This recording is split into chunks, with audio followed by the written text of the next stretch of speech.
Moi, j'ai spontanément un discours qui me vient à l'esprit, c'est celui en 1954 de l'abbé Pierre. J'en ai un autre, discours humaniste, de Martin Luther King en 1963 à Washington avec son célèbre « I have a dream ». Et puis, plus dernièrement, et je vous incite à le réécouter, le discours de Dominique de Villepin, un hymne à la paix, tenu à l'ONU en 2003. En fait, le verbe, le geste, le regard, tout communique. Et c'est ce qui va se passer aujourd'hui.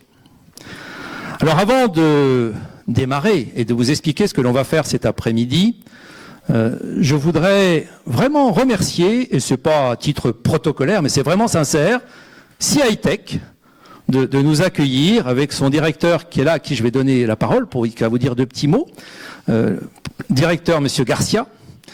Je voudrais également remercier, bien entendu, le Rotary, et puis l'Innerwheel, et bien sûr l'association des Palmes académiques qui nous rejoint dans ce projet.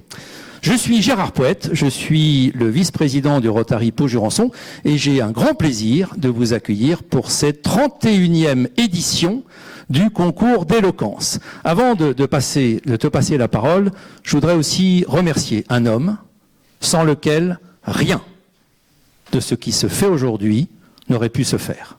Cet homme, c'est Émile Devrette, je vous demande de l'applaudir.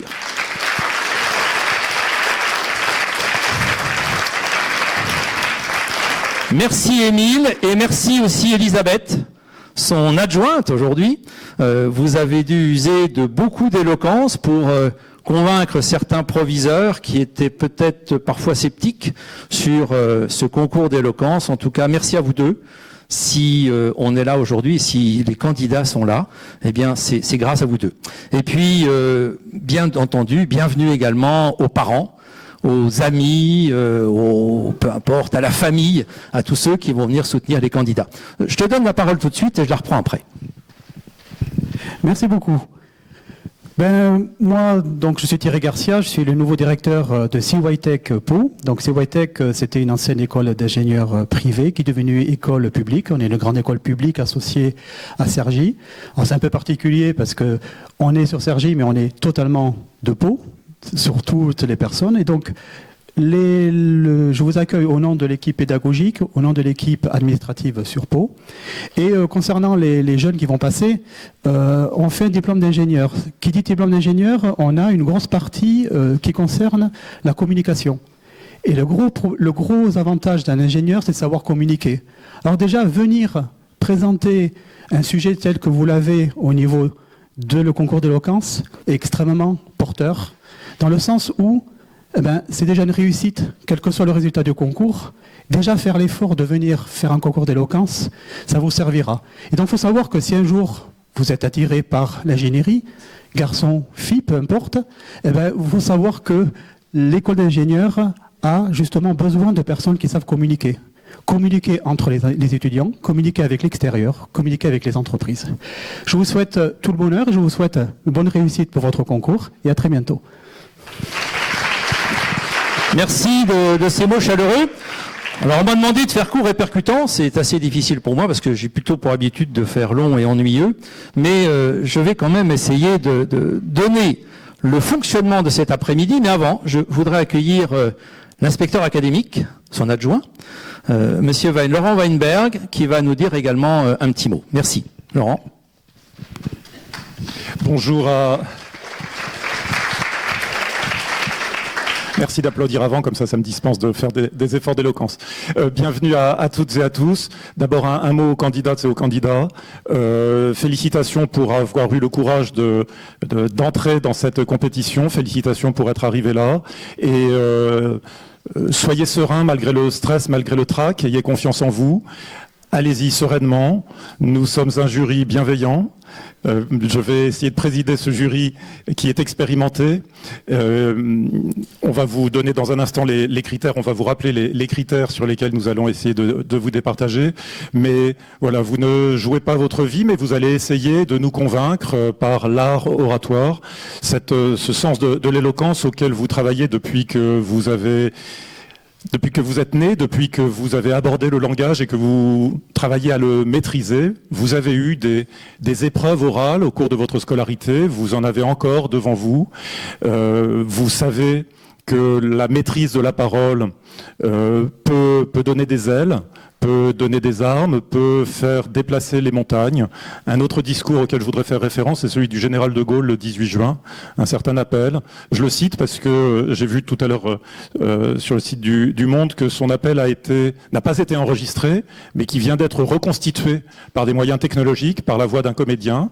Et donc je vous invite ce soir, quand vous rentrerez, quelles que soient les émotions de l'après-midi, à faire une recherche et à écouter ce discours en termes de maîtrise de l'éloquence. Le général de Gaulle a représenté dans notre histoire quelque chose d'assez impressionnant, qui par certains égards peut sembler complètement ridicule et qui, à l'époque et peut-être encore aujourd'hui, peut faire frissonner quand on le resitue dans son contexte.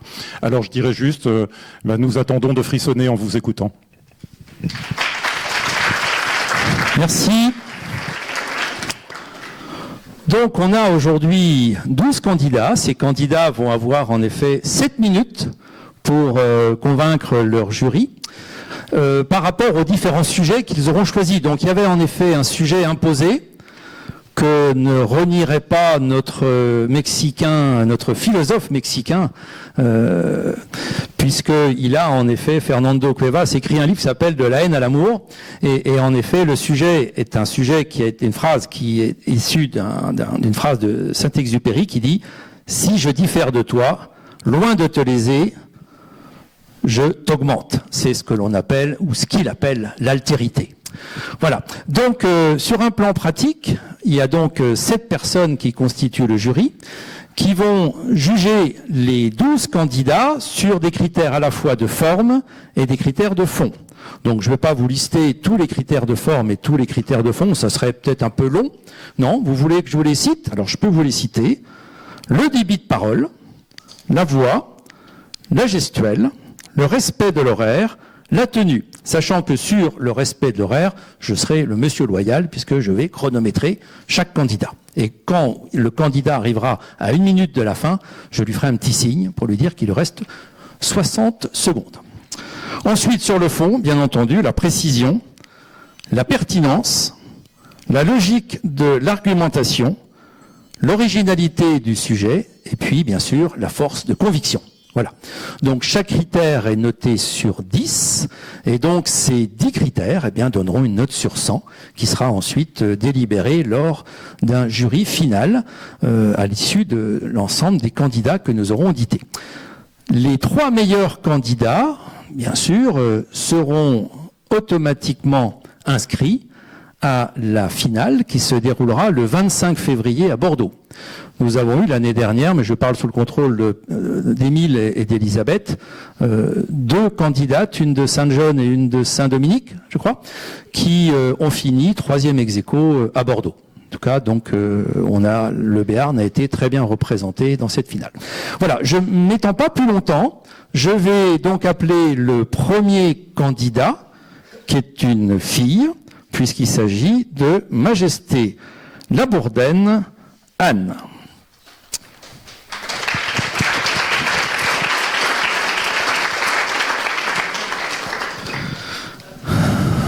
Alors Anne est en première au lycée Saint-John-Perse.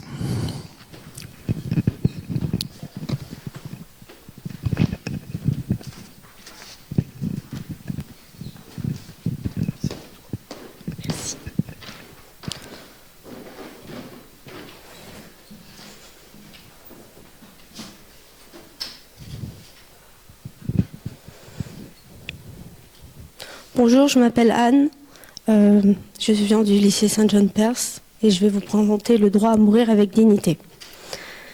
Mesdames, messieurs, les jurés, aujourd'hui, si je me présente à vous, c'est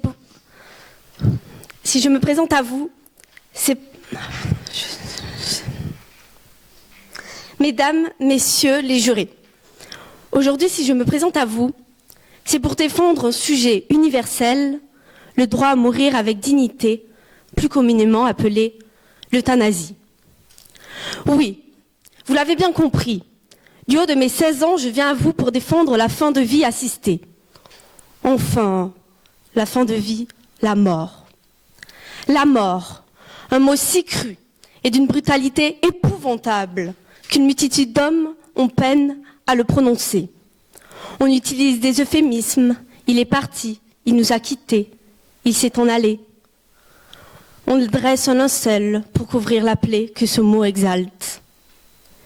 Il vous paraît certainement prétentieux, prématuré, que je prenne la parole aujourd'hui pour défendre la mort. Je suis inévitablement convaincue que certains d'entre vous penseront de moi, si jeune et déjà tourmenté par l'idée de mourir et de la même façon de souffrir. Mais la réalité est là.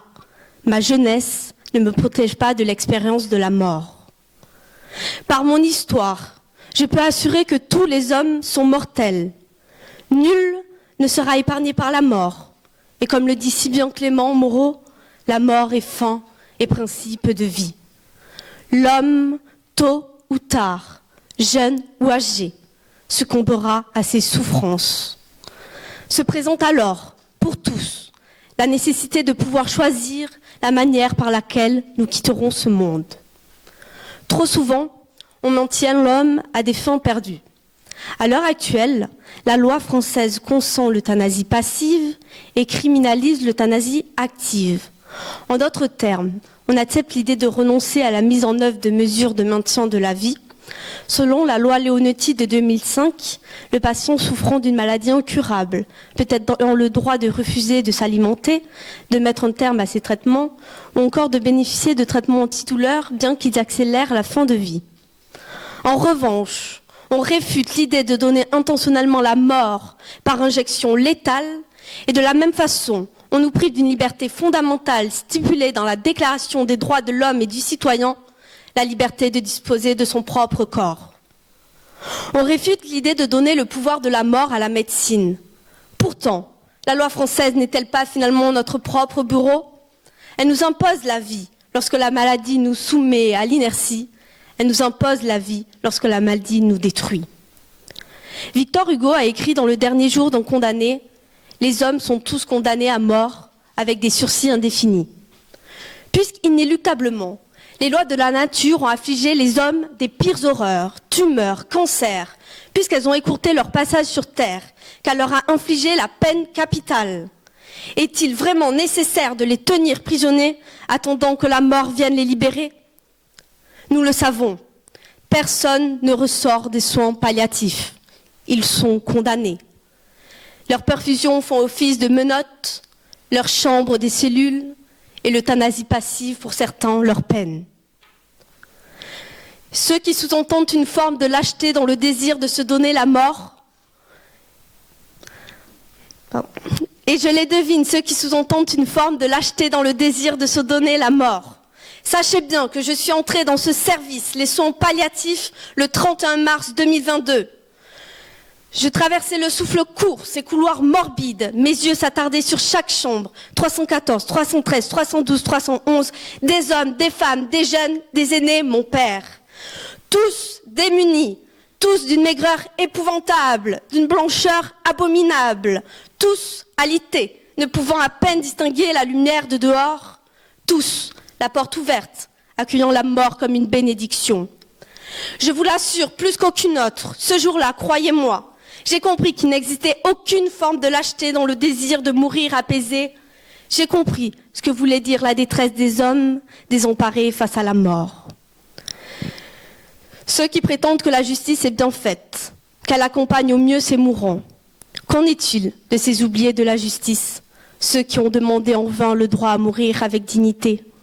En 2000, Vincent Huber, devenu tétraplégique, aveugle, muet, suite à un accident de la route, demandait le droit à mourir avec dignité, sa requête est rejetée. 3 ans plus tard, sa mère, avec l'aide de son médecin, lui donne la mort. En 2008, Chantal Sébir, atteinte d'une maladie incurable, souffrant de douleurs épouvantables, demandait le droit à mourir avec dignité, sa requête est rejetée, elle finit par se donner la mort. Puisque par malheur, la médecine est parfois impuissante face à nos atroces souffrances, Pourquoi faut-il qu'elle enflamme notre détresse? Normand de Belois a notamment écrit « L'attente de la mort fait mourir 1000 fois ». La médecine soigne, apaise nos maux. Elle ne doit pas jouer le rôle du bourreau sadique qui tient fermement cette corde sans jamais la laisser s'échapper. La législation française doit accompagner, respecter ses citoyens.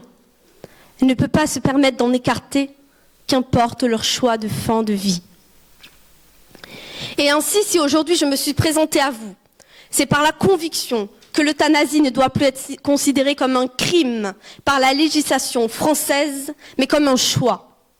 Et puisque je consens la brutalité de mon discours, il m'a paru exigible d'atténuer la violence de mes mots et de mes mots MAUX par les vers de Félix Anvers tirés du poème L'Immortalité et par un privilège éclatant et sublime.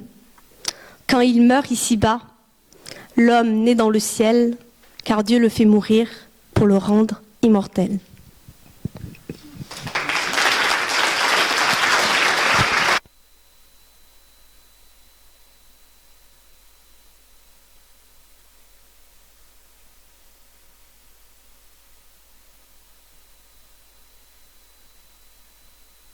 De ces mots et de cette émotion que tu nous as fait partager.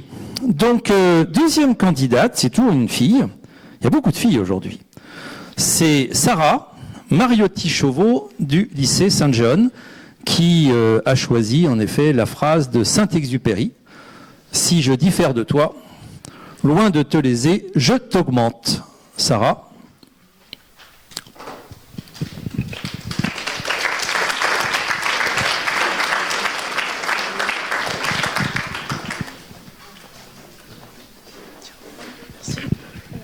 Ça y est, c'est bon, je suis.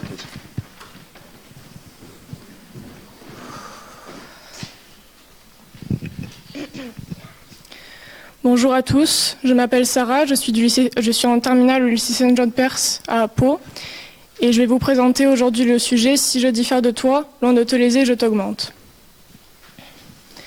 Mesdames, messieurs, excusez-moi. Mesdames, messieurs, j'ai une incroyable nouvelle à vous annoncer.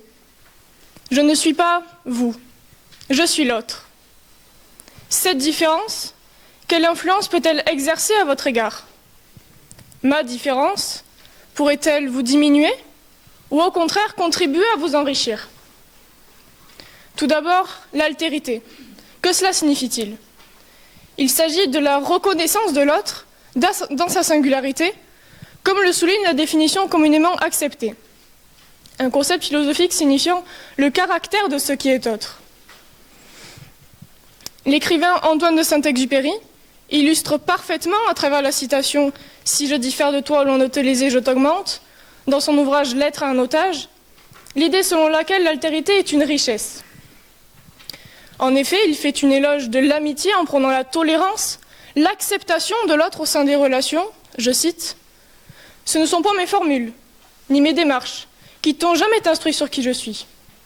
C'est l'acceptation de qui je suis qui t'a fait, au besoin, indulgent à ces démarches comme à ces formules. » Mais nous pouvons nous demander, aujourd'hui, en ce lieu, en quoi la différence de l'autre est-elle une richesse pour soi? Elle peut être perçue comme une menace pour notre identité ou comme révélatrice de tous les présumés défauts chez un individu. La différence serait en réalité une ouverture sur le monde grâce à notre différence qui nous unit et nous élève, une façon d'apprendre dans les cercles sociaux que nous fréquentons et non au sein d'un cadre intellectuel. Lorsque nous nous rendons au lycée ou dans notre milieu professionnel, nous savons tous que nous allons rencontrer des gens différents de nous-mêmes. Chaque jour est différent du précédent, grâce à chaque personne, grâce à l'identité propre à chaque personne que nous y rencontrons. Je tiens à cette différence. Elle me permet d'affiner mon sens critique, elle me permet d'acquérir de nouvelles connaissances, d'aborder de nouveaux sujets, des sujets auxquels je n'aurais par ailleurs pas accédé de moi-même. Nous prenons le temps entre nous de parler société, politique, environnement. Nous débattons, confrontons nos idées et nous apercevons de certains aspects que nous avions ignorés jusqu'alors. Être tous semblables, ne serait-il pas fort ennuyeux? Je vous pose la question, qu'aurions-nous à apprendre?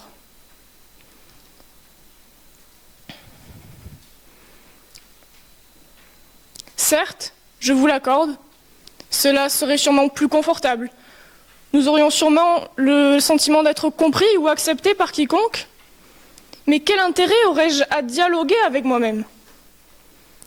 De plus, la différence de chacun et les interactions que nous pouvons avoir au quotidien ne sont-ils pas le moyen d'accéder aux vies que nous n'avons pas eues? Malgré l'évolution potentielle de notre sujet au fil du temps, certains aspects du monde nous échapperont personnellement tout au long de notre vie. Ces échanges nous permettent de ne pas rester emprisonnés, oui, emprisonnés, dans une seule conception de la vie, et comprendre ce qu'aurait été la nôtre, si nous étions nés ailleurs. D'un point de vue historique, il est vrai que la différence n'a pas toujours été perçue d'un très bon œil. Nous parlons ici de différences quelles qu'elles soient, ethniques, de genre, culturelles, religieuses, et bien d'autres encore. Malgré les potentiels échanges entre cultures sous le colonialisme, ce dernier a mené, comme vous le savez, à des affrontements, comme pendant la guerre d'Algérie, dans laquelle le célèbre auteur Albert Camus prendra position en appelant à la guerre civile en 1956, je cite, « Nos différences devraient nous aider, au lieu de nous opposer. » Alors oui, ces différences ont mené à de nombreux conflits, mais elles ont également contribué à l'évolution de l'humanité. En effet, l'anthropologue et ethnologue français Claude Lévi-Strauss aborde dans son ouvrage Race et Histoire l'exemple de la Renaissance, période historique caractérisée par la remise à l'honneur des arts antiques, selon l'historien Peter Burke. Claude Lévi-Strauss parle quant à lui de progrès où une interaction entre différentes cultures est nécessaire.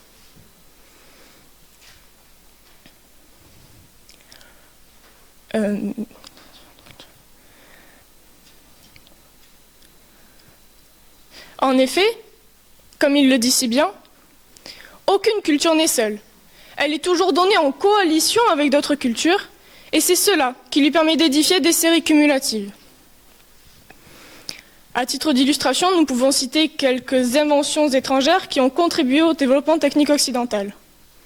En effet, la Renaissance repose sur les interactions entre différentes cultures et notamment les cultures romaines, grecques, arabes, chinoises ainsi que la culture européenne.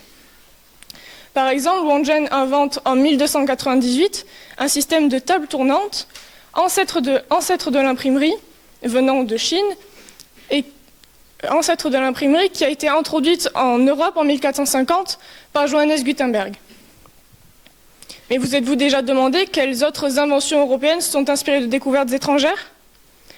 Nous pouvons citer l'exemple du papier, de la boussole, mais aussi l'exemple de la création du canon en 1313 par le moine allemand Berthold Schwarz, tandis que la poudre à canon fut créée 3 siècles auparavant en Chine.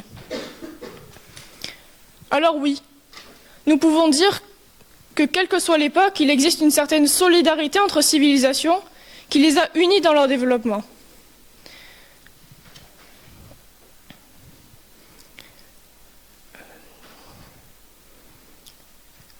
Si certains inventent, d'autres développent, ce qui constitue une complémentarité dans la différence. Par exemple, la culture romaine a été fortement influencée par la culture grecque dans le domaine des arts et des sciences. Autrement dit, je suis convaincu que la différence constitue le fondement de toute société. La différence est pour ainsi dire inévitable et s'inscrit dans notre nature d'être humain. En réalité, chacun reste unique. La différence entre nous fait aussi l'originalité de chacun, comme l'a affirmé le biologiste français Albert Jacquard dans son ouvrage « Éloge de la différence, la génétique et les hommes ». Quel plus beau cadeau peut nous faire l'autre que de renforcer notre unicité, notre originalité, en étant différents de nous. À travers sa formule... Ok. Non.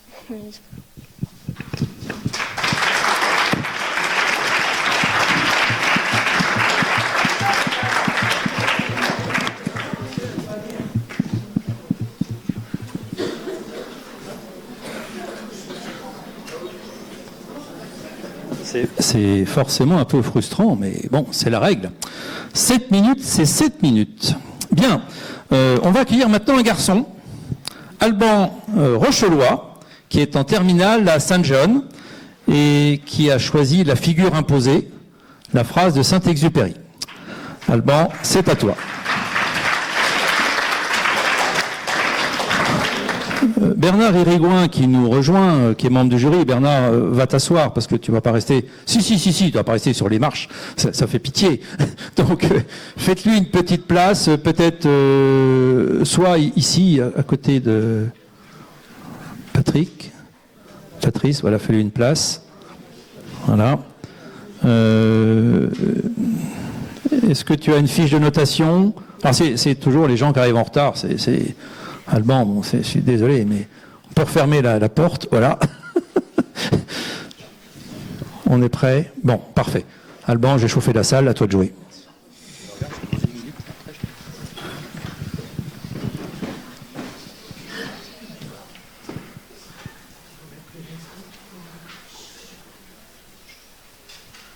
Si je diffère de toi, loin de te léser, je t'augmente. Voilà une belle maxime. Rendez-vous compte, elle est pleine d'espoir, elle est lourde de sens, et les perspectives qu'elle ouvre sont magnifiques. À l'entendre, les autres et les immenses différences qui nous séparent nous sont profitables.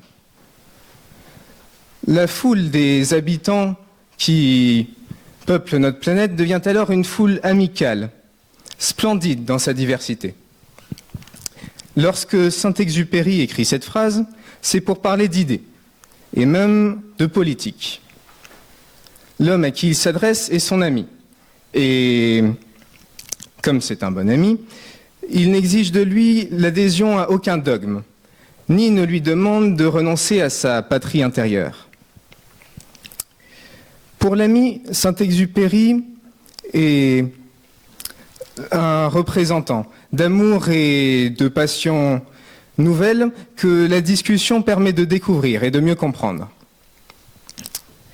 C'est en cela que l'ami n'est pas lésé par ses différences avec Saint-Exupéry, car il les accepte et en ressort grandi. Ceci est une représentation de l'idéal de l'auteur. Une société fondée avant tout sur le respect de l'homme. Une société parfaitement tolérante, où chacun accepte ce qui ne lui semble pas spontanément acceptable. Cependant, la tolérance a ses limites. Vous connaissez peut-être le paradoxe de la tolérance. Développé par Karl Popper, il peut se résumer ainsi. Si l'on veut faire vivre la tolérance, il faut être intolérant envers l'intolérance. L'explication est simple. Sous prétexte que contraindre autrui à abandonner ses idées simplement parce que les nôtres sont différentes, on a tendance à laisser des idées explicitement intolérantes se propager et gagner en force. Le problème, si on laisse faire, c'est que ces idées risquent de prendre tellement d'importance que les éléments tolérants de la société seront mis à l'écart. Ainsi, Karl Popper préconise aux sociétés ouvertes, c'est-à-dire les démocraties libérales, de laisser tout type d'idées se développer, mais d'intervenir avec fermeté si jamais un groupe devient violent et menace les principes démocratiques. Cependant, la tolérance n'est pas seulement dangereuse dans la sphère politique. Montesquieu, dans les Lettres persanes, introduit un personnage au comportement paradoxal. Il s'agit d'Uzbek, seigneur persan épris de liberté, qui décide de voyager à travers l'Europe. L'homme, en ce début de XVIIIe siècle, est la parfaite illustration de l'honnête homme des Lumières. Il est un fervent partisan des sciences modernes et condamne résolument l'esclavage. Pourtant, dans son sérail, Uzbek règne en tyran. Il ne tolère aucune contradiction et fait punir sévèrement ses épouses à la moindre faute. On pourrait assimiler ce comportement à de l'hypocrisie de la part d'un Uzbek ivre de pouvoir. Pourtant, je préfère y voir de la tolérance. En effet, Husbeck laisse coexister dans son esprit deux logiques différentes. La logique à l'intérieur du sérail et la logique à l'extérieur du sérail. Il s'agit d'une forme particulière de tolérance que l'on peut appeler la double pensée et qui est extrêmement dangereuse puisqu'elle permet à des individus d'agir de manière immorale tout en se sentant parfaitement intègres. Bien sûr, la tolérance peut aussi prendre un aspect plus plaisant. Prenons un exemple qui pourrait être tiré de notre vie personnelle. Imaginez-vous un homme qui voue une haine féroce aux marchands de topinambour. Et pas seulement aux marchands d'ailleurs, mais aussi aux planteurs, aux récolteurs et aux transporteurs de topinambour. Bref, à tous ceux liés à l'industrie de cet odieux tubercule. Cette haine lui vient de sa plus petite enfance, lorsque, confronté à une purée de topinambour, dont il était bien décidé à ne pas avaler une seule cuillerée, on le forçait à terminer son assiette. Injustice terrible qu'il n'a jamais pu oublier. Mais voilà, un beau jour, cet homme tombe amoureux. L'élu de son cœur est charmante, et tout se passe à merveille.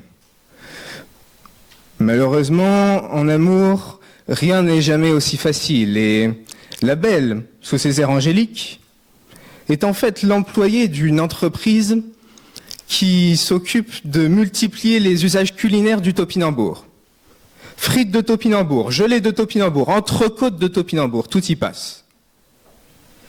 Mais notre homme, appliquant formidablement le concept de double pensée énoncé un peu plus tôt, ne s'en inquiète pas. Et lorsqu'il est avec elle, toute animosité disparaît. Ainsi, jusqu'à ce jour, ils filent un parfait amour. La tolérance débridée n'est pas souhaitable, certes. Néanmoins, si l'on veut d'une société libre et démocratique, elle doit être valorisée.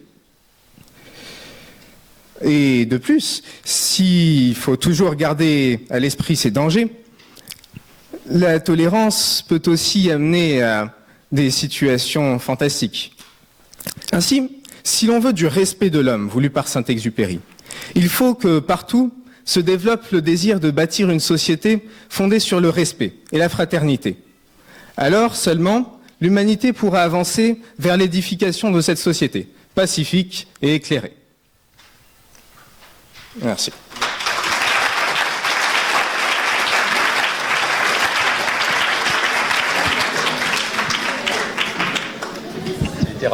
Tu as été rapide, c'est bien.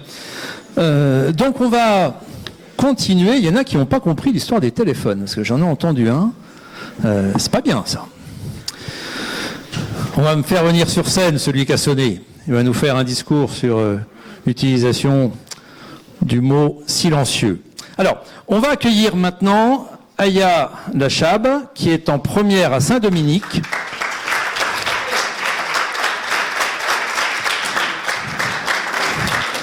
Et qui va discourir sur le lien fraternel. Aya, c'est à toi. 7 minutes pour nous convaincre.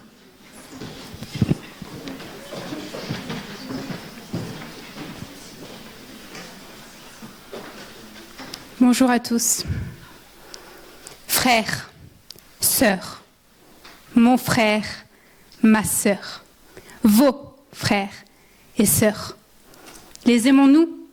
En fin de compte, qu'est-ce que la fraternité? On sait tous que le lien fraternel est le lieu du premier vécu de frustration de l'enfant. L'enfant voit en l'arrivée d'un frère ou d'une sœur le basculement de son statut d'enfant unique à celui d'aîné de la famille. Qui souhaite ici céder sa place de roi pour n'être qu'un prince? Personne. J'ai un frère et je peux vous dire que quand on décide d'être seul, au calme, dans sa chambre, mais qu'il décide de venir vous déranger, vous perturber, vous importuner, c'est bel et bien frustrant. Mais l'amour fraternel vient faire oublier cela. De là, on se réveille, on découvre réellement ce qu'est la vie. On accueille la naissance d'une âme avec le même sang que nous. On n'est plus seul, on est deux. Au début, il est vrai que la vie qu'on menait autrefois nous manque et que c'est bien mieux de n'avoir deux parents rien que pour soi, pour les câlins, les petites attentions, de ne partager la maison qu'avec soi-même et de n'avoir une chambre qu'à soi, grande, propre, rangée. Mais tout ça n'est que superficiel. L'arrivée d'un frère ou d'une sœur va bien au-delà de tous ces petits détails. La vraie et seule définition de ce lien fraternel à mes yeux est un mot en 7 lettres. Bonheur. Je m'explique. Avoir un frère, avoir une sœur, on pense souvent que ce sont les grands qui doivent donner l'exemple et qui doivent tout apprendre aux plus petits. Et j'en étais persuadée moi aussi, jusqu'à ce qu'un petit être vienne bouleverser mon existence et y prendre une place unique. Et seule ma pensée peut confirmer toute l'importance qu'il a à mes yeux. La terre pourrait s'arrêter de tourner, les oiseaux s'arrêter de chanter et les poissons s'arrêter de nager. Mais au plus profond de mon cœur, je ne cesserai de l'aimer. Je parle ici de ma sœur. Avoir un frère, avoir une sœur est intemporel. Cela veut dire qu'ils sont à nos côtés pour toute la vie et jusqu'à ce que le paradis nous unisse. Ne t'attache pas à ce qui ne restera pas avec toi et rapproche-toi de celui qui ne te quittera jamais. Que pensez-vous de cette phrase ? C'est ça le véritable lien fraternel, n'est-ce pas ? La fraternité est le plaisir de transmettre. On peut dire qu'aimer son frère, c'est comme s'aimer. Alors, ce que l'on veut en bien pour nous, on le veut aussi pour notre frère. On lui apporte de l'amour, de la tendresse, de la bonne humeur. Mais bon, on en attend en retour quand même. On donne et on reçoit. On obtient notamment du soutien et on se sent redevable de le protéger. Nos frères ou sœurs peuvent nous aider lors d'une souffrance mentale et nous redonner la confiance en soi par leur regard innocent. Ce même regard qui nous apprend à voir la vie différemment. Cependant, cette notion ne s'arrête pas là. La fraternité est une valeur fondamentale dans les 3 religions monothéistes. C'est le sentiment d'appartenance à une même humanité. Si nous sommes tous les enfants d'Adam, cela veut dire que nous sommes tous frères en humanité, tous frères et sœurs en Dieu. Le lien qui unit le croyant à l'autre croyant est comparable à celui qui existe entre les pierres d'un édifice. Elles se maintiennent les unes par rapport aux autres. Si quelqu'un dit « j'aime Dieu » et qu'il haïsse son frère, c'est un menteur, car celui qui n'aime pas son frère qu'il voit, comment peut-il aimer Dieu qu'il ne voit pas ? Et ton frère vivra avec toi. Néanmoins, ta vie passe avant celle de ton frère. Ces 3 phrases viennent du Coran, de la Bible et de la Torah. Méditez. N'est-ce pas magnifique d'avoir des milliers de frères et sœurs sur terre ? Des frères et sœurs habitant les 4 coins du monde, à travers des mers ou des océans, ou encore à des centaines de kilomètres au-delà des hautes montagnes. Je dirais que c'est un sentiment grandiose. Et puis, la fraternité est le modèle pour penser ce que toute la société doit être. On retrouve le mot fraternité dans notre devise française, liberté, égalité, fraternité. Par des lois et des concepts, ce mot a pris une place dans notre société et représente aujourd'hui la République française. Il est dit que tous les êtres humains naissent libres et égaux en dignité. Ils sont doués de raison et de conscience et doivent agir les uns envers les autres dans un esprit de fraternité. La fraternité a divers échelons à gravir. On peut parler de fraternité universelle, de fraternité religieuse, de fraternité intellectuelle, de fraternité réelle, de réciproque fraternité, de fraternité généreuse, de fraternité joyeuse, ou encore de fraternité idéale. Mais avant tout, ce lien fraternel se manifeste par le respect de la personne humaine. Je suis votre sœur, n'est-ce pas? Le sentez-vous? Comme moi, je vous sens frère. Merci.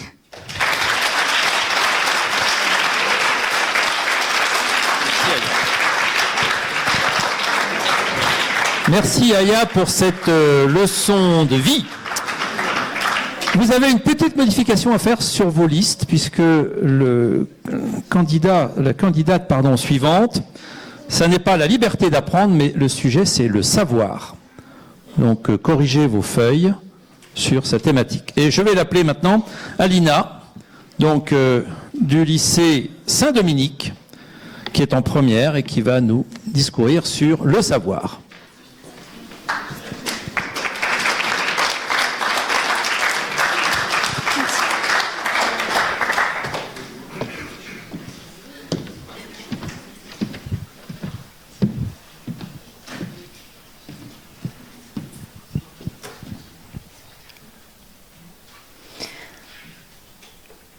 Le sociologue Le Breton nous dit: le savoir est une clé pour projeter du sens au monde et en ouvrir des innombrables portes, parcourir ses différentes dimensions. Bonjour, je m'appelle Alina Sauron, j'ai 16 ans et je suis une élève de première au lycée Saint-Dominique.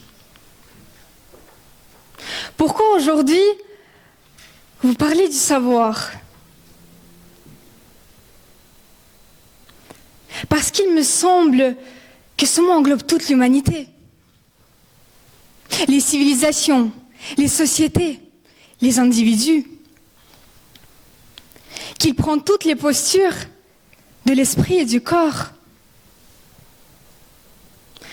Le savoir est souvent défini comme cet ensemble de connaissances acquises au cours d'une vie, par la formation, le parcours scolaire ou universitaire, professionnel.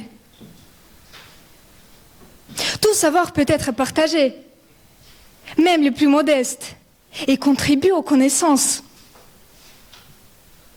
Les parents qui construisent l'éducation de son enfant lui apportent leur savoir ou savoir-faire, leur tradition. Nous pouvons citer ces compagnons du devoir qui ont appris et transmis à travers les siècles, sur les étagères de nos bibliothèques, médiathèques, sur Internet, tous les savoirs du monde. Cependant, ces savoirs-là doivent bousculer notre intellect, notre esprit, car il faut les confronter et y réfléchir par nous-mêmes. Porter un regard neuf. Tout ce savoir nous renvoie à la formule de Socrate. Je sais que je ne sais pas. Et cela revient à remettre sans cesse en question ce que j'ai appris, en me renvoyant à l'immensité de ce savoir, à l'étude, à la prise d'informations, à la confrontation des idées. Gargantua, héros du roman de Rabelais, remet en question ce savoir hermétique, en quelque sorte mystérieux, et nous demande de faire appel à notre jugement personnel. Le savoir doit développer notre critique individuelle, notre propre jugement. Le savoir aide à développer une vision plus juste, avoir un esprit d'analyse. Il permet de confronter des opinions. De toute évidence, la Terre est ronde. Et pourtant, certains risquèrent les feux de l'Inquisition, malgré leur savoir, qui mis en commun amènera à la conquête de l'espace. Le savoir construit les édifices de l'humanité, chacun y apportant sa pierre. Siècle après siècle, le savoir construit, mais déconstruit aussi. Nos civilisations, nos sociétés, les individus que nous sommes Les plus grandes révolutions du monde ont été conduites par des intellectuels, par des philosophes, comme par des savants, et non par des illettrés. Le savoir élargit nos horizons, comme élimine nos préjugés. L'école et les femmes. Le droit à l'instruction est fondamental et lié au savoir. Le savoir qui nous rend libres, qui nous permet d'échapper à l'obscurantisme, au sectarisme, par exemple. Souvenons-nous de ces personnes, comme Malala, qui se battent pour l'accès à l'école des jeunes filles dans certaines régions du monde, où l'éducation des femmes est un sujet tabou.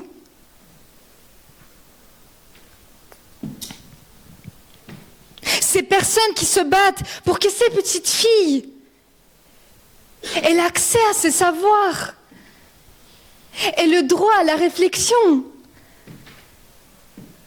pour qu'elles puissent lire, écrire et compter, faire leurs études, exercer un métier. Cependant, nous savons déjà que le savoir a deux visages, un côté obscur. Il est à la fois Dr Jekyll et Mr Hyde et peut mettre en péril l'humanité entière.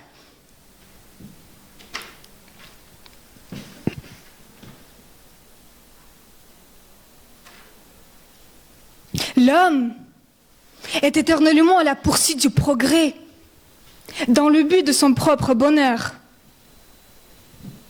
La curiosité scientifique des chercheurs, comme celle de tout un chacun, vise l'infini, le parfait.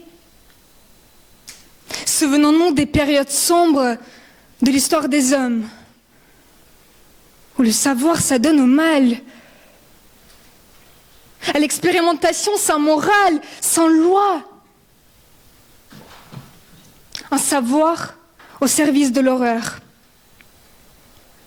Mais finalement, le savoir nous échappe, comme la pierre philosophale a échappé à l'alchimiste. Nous lui courons toujours après. Il est notre indispensable. Il reste tellement de portes à ouvrir, alors partageons ce savoir, qu'il ne reste pas ce savoir égoïste. Souvenons-nous de Montaigne, cet humaniste qui nous interpelle. Que sais-je? Merci beaucoup.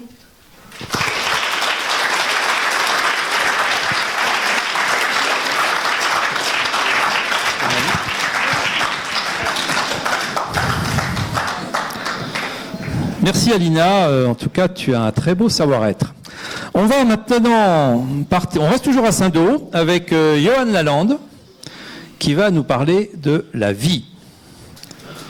Tu es en terminale, c'est ça?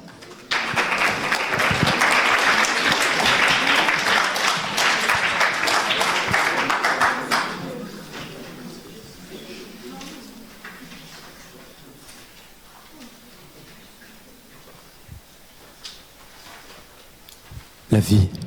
Oui, la vie. Voilà mon thème. D'un parvis loin de la ville au monde moderne, de la bourgeoisie aux prolétaires, des sans-abri aux propriétaires, des sans-patries aux identitaires, de ceux qui sont partis à ceux qui sont par terre. Ceci est la vie dans un discours. Ceci est le discours d'une vie. Je suis donc de ceux que l'on ne finira jamais, jamais par faire taire. Mais par où commencer? Oui, c'est un sujet si vaste. Vous vouloir vous faire comprendre que la vie n'est en aucun cas néfaste. Ce n'est ni être honnête, ni vous exprimer tout son contraste. Donc, avant d'essayer d'accomplir ce travail d'Hercule, j'aimerais vous saluer, chère audience. Priez pour que ce ne soit pas un désastre. Priez pour que s'alignent les astres. Mais qu'est-ce que vivre, me direz-vous? Vivre, c'est se laisser submerger par ses émotions, sentir que des forces nous poussent et nous dépassent, des passions. Mais un jour, l'inverse se passa et c'est les forces que nous dépassions. Nous ne sommes plus alors des bébés ou des nourrissons qui subissons, mais bien des êtres en action. Mais cette phase diffère selon les personnes. Certains attendent la dernière phase, d'autres la phase terminale, la phase où les larmes versées, fines comme des phasmes, sont celles qui font plus que des vers, c'est les vases, pour que leur conscience au portail sonne. D'autres, dès le plus jeune âge, affrontent la vie comme Ali ou Mike Tyson. En vain. Oui, en vain. Car notre fin est la même. Nous finirons tous aspirés, tels des poussières, dans un Dyson. Mais à quoi bon vivre? À quoi bon vivre s'il ne restera aucune trace de mon existence? Si je n'avais pas lu Camus, peut-être aurais-je ma propre mort sur la conscience. Alors, je me révolte de jour en jour en passant cette absurdité de la vie sous silence et je suis là, devant vous, toujours en quête de sens. Mais en tant qu'amoureux de la vérité, suis-je obligé de me voiler la face? Vivre, est-ce alors subir un fardeau en attendant que la faucheuse passe? Mais à quoi bon? À quoi bon trouver un sens si notre essence s'efface? À quoi bon être une anse si toujours vide est la tasse? À quoi bon faire son enfance si elle se vit à la dasse? Et un sens m'est apparu à cette vie lorsque je ne m'y attendais point, par la vue, oui, par ce sens. Voyez-vous, cher public, j'étais parti voir la rediffusion d'un film, et ce film, c'était Le Loup de Wall Street. Et ce film faisait l'apologie de tout excès, de toute démesure, de toute décadence, et que d'orgies à tout va. Un certain régal pour les yeux que, cependant, l'âme n'en vit point.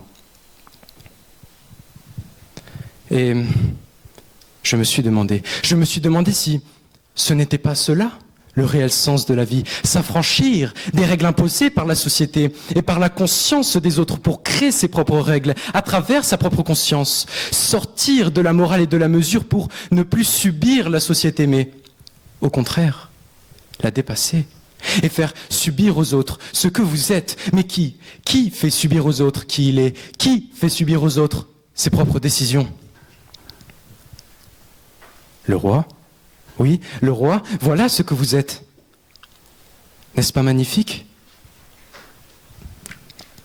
Mais d'un autre côté, n'y a-t-il pas des inconvénients à être un roi? Peut-être ne construire aucune relation, car votre richesse fait de vous une proie, et petit à petit vous vous isolez de tout, et cette solitude vous broie. Nous n'avons donc toujours pas trouvé comment vivre, et son cheval de Troie. Mais la vie, ce n'est pas subir alors, mais ce n'est pas non plus faire subir. Donc, que devons-nous faire? Car nous sommes tout autant maîtres des autres et esclaves de nous-mêmes, comme un roi, comme François Ier, qu'esclaves des autres et maîtres de nous-mêmes comme une proie, comme un prisonnier. Donc, au final, la vie n'est faite que de ça. Subir et faire subir. Nous sommes à la fois le roi et le prisonnier. Mais, me direz-vous, où est notre liberté, notre libre arbitre là-dedans? Où est cette force qui empêche les autres d'agir en cas de désagrément? Où est cette révolte intérieure qui vous guide au plus profond de vous-même? Où est-elle? Eh bien, Elle est là, oui, elle est là, c'est celle qui vous a poussé à venir assister à ce concours. C'est celle qui émane du plus profond de votre être, sans influence extérieure, et c'est ça qu'il faut aller chercher pour vivre, pour être pleinement en harmonie avec soi-même. Donc, n'ayez pas peur. N'ayez pas peur d'être ce que vous êtes et de devenir ce que vous fûtes. N'ayez pas peur de mettre en miettes ce qui vous empêche de détenir votre but. N'ayez jamais peur des autres, car ils vous feront vivre un enfer. Ayez plutôt le cœur d'un apôtre. Soyez stoïque, soyez en fer, soyez-en fiers. Ainsi, la vie est belle quand elle se ressent de l'intérieur, quand elle n'exprime ne mêle ni pensée folle ni rancœur, quand elle tend la chandelle entre mon âme et mon cœur, quand elle m'ensorcelle à tout jamais dans sa splendeur. C'est ça, la vie. Oui, c'est ça. Je finirai par dire que la vie est une révolte. La vie est un combat. Aimez, même si quand on aime, on ne compte pas. Agissez, même si votre instinct vous trompe pas, mais faites en sorte que votre vie, à aucune, on ne la compare, et vivez, nom de Dieu. Vivez cette vie. Car votre temps s'écoule et lui ne vous attend pas. Je vous remercie.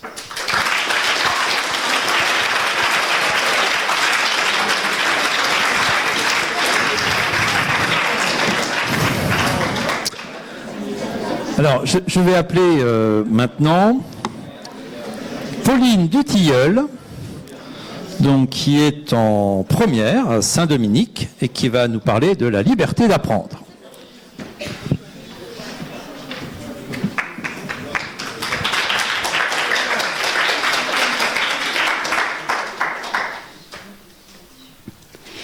Cher public, cher jury, chers candidats, bienvenue. Revenons 2 mois en arrière lors des inscriptions. Après avoir entendu parler du concours d'éloquence, je sentais que c'était mon occasion. Un concours d'éloquence parfait. Ça coche toutes mes capacités. Enfin, ma capacité, l'oral. Je lis les règles du concours. Faire un discours pendant 7 minutes sur un sujet libre. Faire un discours pendant 7 minutes sur un sujet libre. Ma tête est en ébullition. De multiples idées jaillissent de ma tête. Comme une ouverture d'une bouteille de champagne le soir d'un réveillon à minuit. La liberté leur donnerait-elle des bulles ? Oui, plein de petites bulles d'idées se forment. Tiens, tu pourrais parler de la place de la femme dans la société. Non, peut-être un peu cliché. Bon, alors, du génocide arménien. Ouais, on va peut-être éviter, c'est un peu sombre quand même. Pourquoi la simple perspective d'avoir la liberté de choisir mon sujet m'a-t-elle étouffée ? C'est comme si on m'avait dit... C'est comme si, au lieu de me dire « ne touche pas au feu, tu vas te brûler », on m'avait dit « vas-y, touche le feu, tu vas te brûler ». Et c'est précisément là que j'ai compris. L'école nous apprend ce que l'on doit savoir, la façon dont on doit rédiger, organiser, structurer, même, dans certains cas, la façon de penser. Or, il est vrai qu'elle le façonne pour notre bien, mais ne nous enferme-t-elle pas dans un modèle, dans un moule perpétuellement répété ? Et nous, oui, ne nous laissons-nous pas porter en attendant que les réponses nous soient données et le travail prémâché ?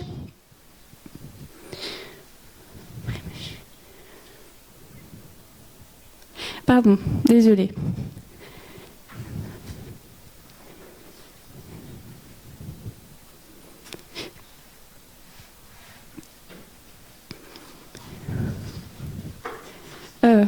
Je peux repasser ou... Non ? Pardon. Après tout, nous ne sommes plus des hommes. Nous passons notre temps à travailler. Nous devenons des singes savants. Nous avons inventé l'intelligence artificielle et pourtant, nous en sommes arrivés à un point où l'homme éduque son enfant dans le but de fonctionner et de penser comme ces machines. Alors, comme le disait Charlie Chaplin dans Le Dictateur, nous avons inventé la vitesse pour finir enfermés. Les machines qui nous apportent l'abondance nous laissent néanmoins insatisfaits. Notre savoir nous a rendus cyniques. notre intelligence inhumaine. Étant trop mécanisés, nous manquons d'humanité. Étant trop cultivés, nous manquons de tendresse et de gentillesse. Cependant, vous me direz que ce clonage répété, cette uniformisation du système a bien été engendrée par quelqu'un. Et je répondrai à cela que ce n'est de la volonté de personne de ne plus savoir penser par soi-même. Et bien qu'au contraire, cet uniformisme général n'est voulu que par l'épée de Damoclès portant le nom de société. Oui, ce poids, cette charge, cette société. Alors, comme le disait la Boétie, en nous laissant modeler ainsi, nous perdons nos premières émotions. Je cite, « Il n'est pas croyable, comme le peuple, dès lors qu'il est assujetti, tombe dans un si profond et si soudain oubli de la franchise qu'il ne servant si franchement et tant volontiers qu'on dirait à le voir qu'il a non pas perdu sa liberté, mais a gagné sa servitude. »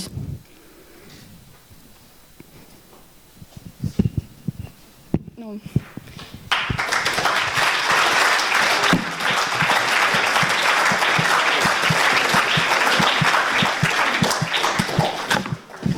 L'important, c'est de concourir. On ne perd jamais, on gagne ou on apprend. Bien, alors, on va maintenant... c'est Nelson Mandela qui disait ça. Nouvelle candidate, mais il y a beaucoup de filles aujourd'hui. Camille Rousseau, toujours de Saint-Dominique, qui va nous parler la parole et le devoir de mémoire.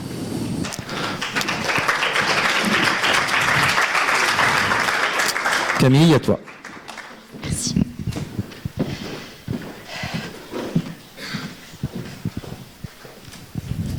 Cher jury, cher public, bonjour.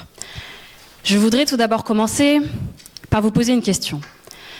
Vous êtes-vous déjà imaginé vivre dans un monde, dans une société, sans mémoire commune? Un monde où l'histoire n'a pas sa place dans les mémoires? Je suppose que non. Car nous avons la chance de bénéficier d'un outil fabuleux pour faire perdurer notre histoire. Cet outil, mesdames et messieurs, c'est la parole. Et c'est de son importance dans le devoir de mémoire, dans notre devoir de mémoire, dont je viens vous parler aujourd'hui. Avant d'aller plus loin, j'aimerais m'attarder sur l'importance des mots. Si on se réfère à un dictionnaire, un devoir est une obligation, une responsabilité.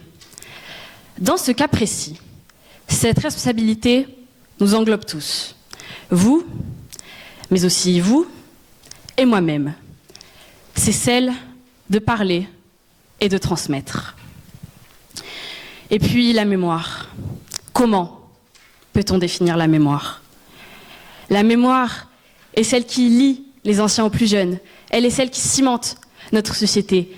Elle est celle qui lie les amis, les familles, les habitants d'un même pays, les membres d'une même communauté, ethnique, religieuse, raciale.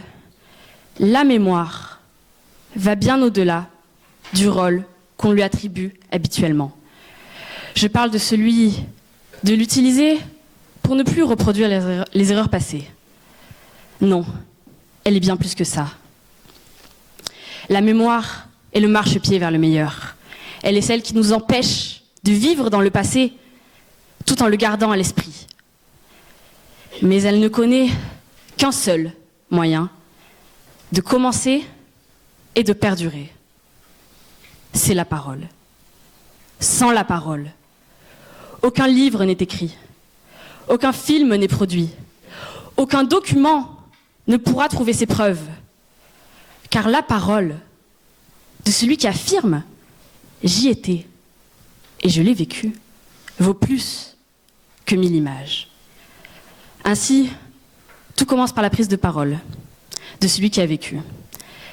Il endosse alors un rôle précieux, celui de témoin de l'histoire. Rôle qui, il faut le rappeler, n'est pas facile à endosser. Prenons pour exemple les poilus de la Première Guerre mondiale, Au retour, ils étaient si traumatisés que la parole, eh bien, elle leur était impossible. Alors une fois que ce courage de prendre la parole est saisi, l'orateur écrit une nouvelle page de l'histoire. En effet, nul autre ne possède les souvenirs, les sons, les humiliations et les visions d'horreur à jamais ancrées dans sa mémoire. Or, si personne n'est prêt à écouter, comment cette transmission peut-elle commencer ? Vous souhaitez sûrement des exemples ? Laissez-moi vous les donner. Souvenez-vous, au retour de la déportation, personne ne voulait en entendre parler. Personne ne voulait prendre la peine de supporter un récit si atroce. Un autre exemple, laissez-moi vous le donner.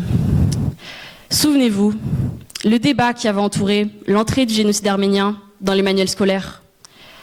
On avait suggéré de silencer l'histoire, de la faire ignorer au profit d'enjeux politiques jugés trop importants. Un dernier exemple, cher public, exemple pouvant paraître controversé, mais qui, à mes yeux, illustre parfaitement les effets de la culpabilité face à l'histoire. La destruction de statues de personnages historiques. Alors, aucun pays, je ne dis bien aucun, ne possède une histoire parfaitement lisse, acceptable, innocente. Aucun.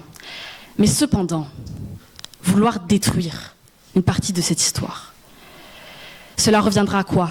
Cela reviendrait à nier les faits, à les rendre banals, telle une feuille blanche qu'on ignore, tourne et enfin arrache. Victor Hugo, lui, s'indignait face à la misère. Aujourd'hui, je m'indigne face à ceux qui veulent perpétrer ce crime du silence. Car en voulant faire oublier les bourreaux, on fait malheureusement oublier les victimes.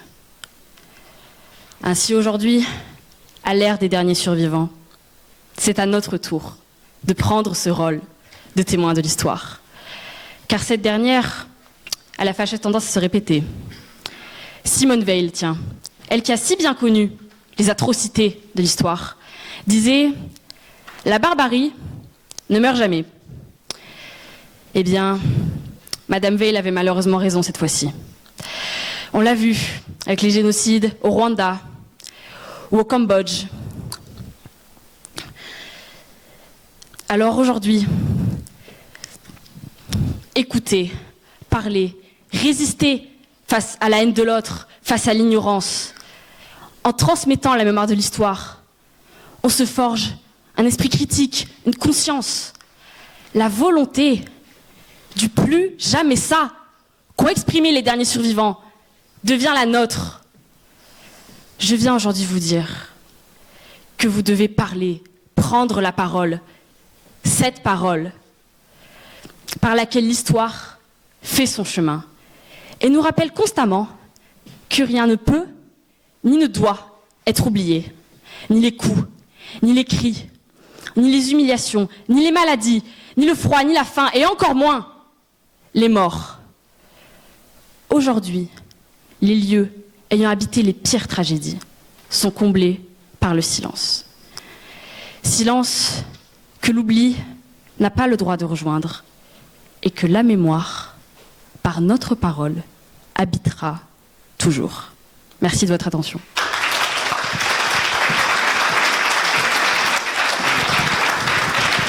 Merci Camille pour ce joli texte. On va partir à Naï. Alors ça me fait plaisir parce que c'est la première fois que le lycée Saint-Joseph participe au concours d'éloquence. Donc je vais accueillir, ils viennent à 4, donc ils viennent nombreux de Naï. Je vais accueillir la première candidate, donc Lona Rousselli, qui va partir en effet sur... Ah, en plus, waouh, elle a amené son fan club. Donc elle va parler bien sûr de la phrase de Saint-Exupéry qu'elle va nous commenter.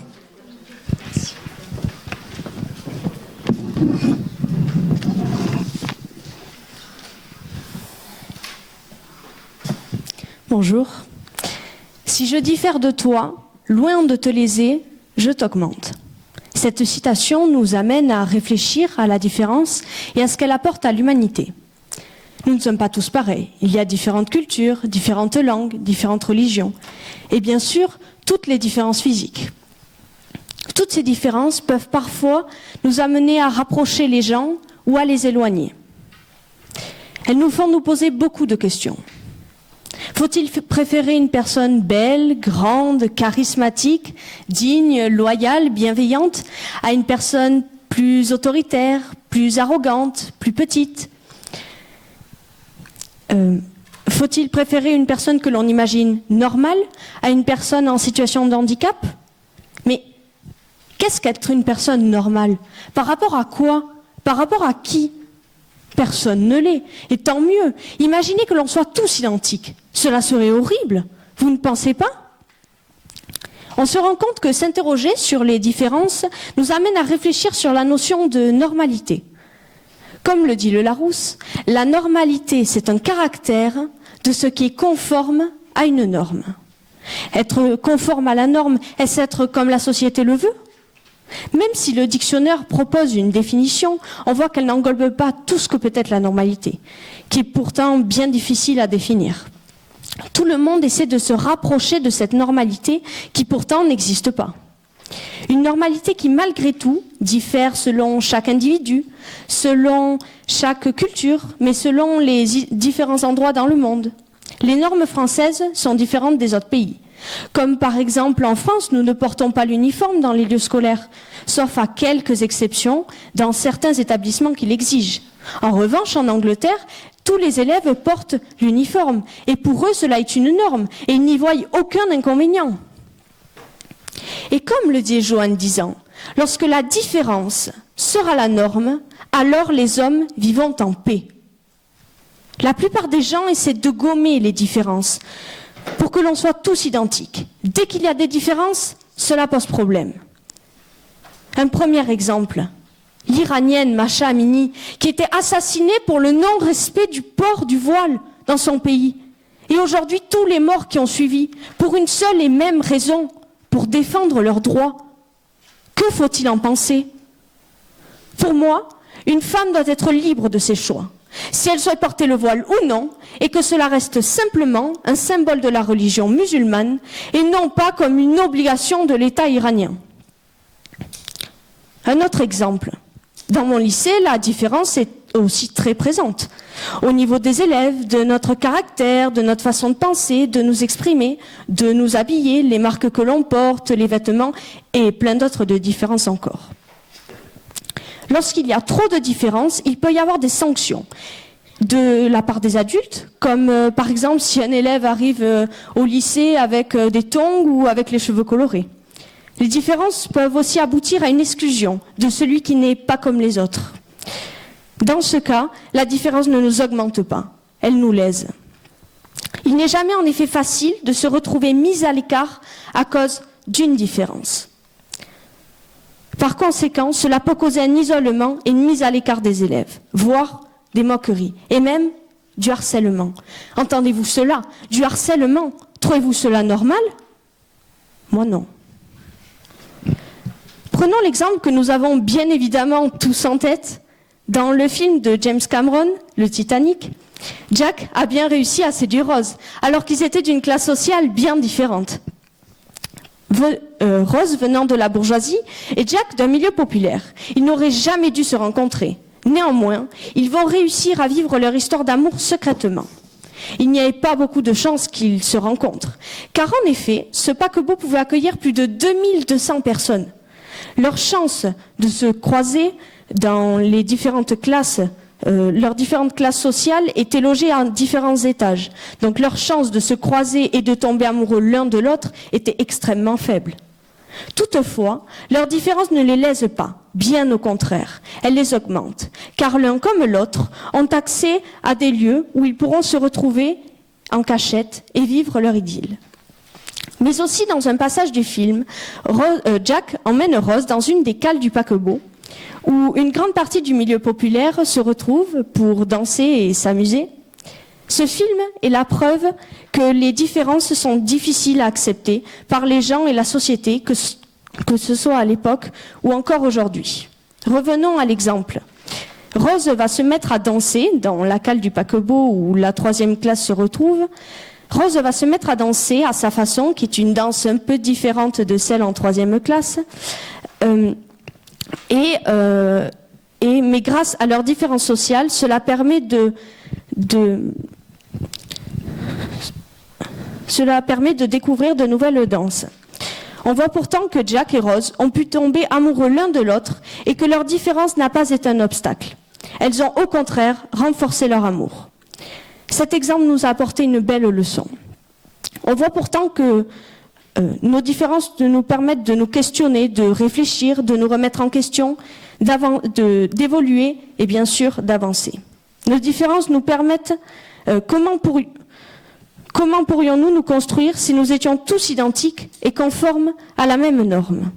Nos différences nous rendent uniques et vont enrichir la vie des uns et des autres, comme par exemple lorsqu'on échange des idées avec d'autres personnes. Nos différences font que nous n'aurons pas tous les mêmes idées, ni les mêmes points de vue. Ce qui est indispensable pour faire émerger de nouveaux projets uniques. Autre exemple, tous les candidats de ce concours sont très différents et cela est très intéressant. Pourtant, nous avons tous le même objectif. Pour conclure, les différences seront toujours présentes entre les femmes et les hommes. Nous différerons toujours d'autrui. Et même si ces différences sont souvent mal considérées, elles nous apportent beaucoup et nous permettent de grandir dans un monde de diversité et de couleurs. La phrase d'Antoine de Saint-Exupéry prend soudainement tout son sens.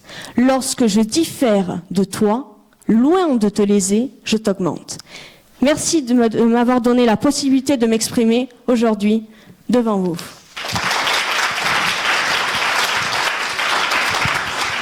Alors Luna, tu diffères, puisqu'en fait Luna, tu as amené des notes. Normalement, vous n'avez pas droit aux notes. Donc restons vigilants. Et j'ai pas voulu t'interrompre parce que sinon je pense que tu aurais été très malheureuse et tu n'avais pas appris ton texte. Donc c'est dommage, mais la règle du jeu est la même pour tous. Bien, alors Marion, qui va traiter le même sujet, qui est en seconde à Saint-Joseph, à Naï, sans notes.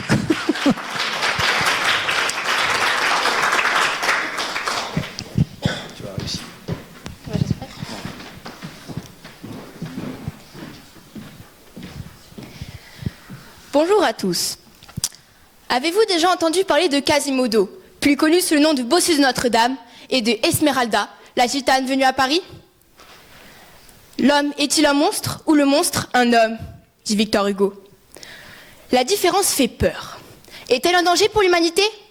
Je ne crois pas. Ce refus de la différence par la société invite à normaliser le monde, dans notre mode de vie, notre mode vestimentaire, matériel, notre langage, alors qu'elle demande toujours plus de nouveautés, de changements. Nous sommes tous différents. Vous, moi, le public, personne n'est semblable. Vous me direz, nous sommes tous similaires, avec les mêmes droits, tous égaux. Vous avez sans doute raison, sauf sur un point, nous sommes uniques. Dans cette salle, personne n'est 100% identique. Nous n'avons pas la même éducation, pas la même culture, pas la même religion, pas le même vécu, mais nous apportons chacun grâce à cette différence. Nous n'aimons pas tous cette écharpe violette portée par ce monsieur, ou encore ce beau sourire par cette madame. Mais cette coiffure que je vois là-bas est incroyable. C'est ce qui nous rend exceptionnels.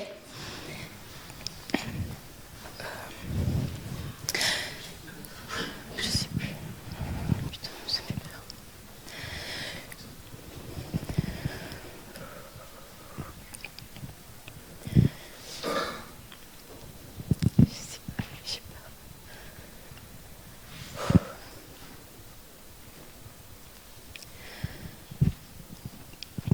La différence par des avis contraires, contraignants, des idées diverses, doivent pouvoir apporter à d'autres personnes que nous.